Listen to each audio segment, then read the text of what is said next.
If your T-Mobile phone isn't connecting to 5G, the first step is understanding how 5G works on T-Mobile's network. T-Mobile uses different 5G bands: N41 at 2.5 GHz for fast speeds, N71 at 600 MHz for good coverage, and N260 at 39 GHz for very fast speeds but with limited range.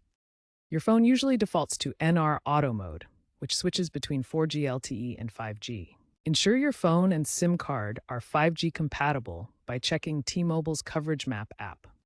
Outdated APN settings or incompatible bands can also cause issues.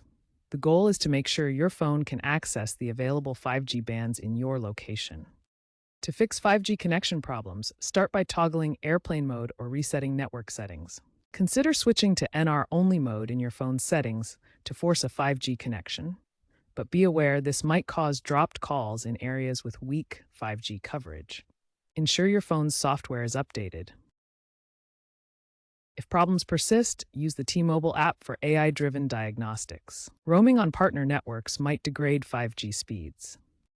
For rural areas or weak signal zones, switching to NR only can prioritize the N71 band. Finally, confirm that recent updates haven't altered your phone's band preferences. If none of this works, contact T-Mobile customer support.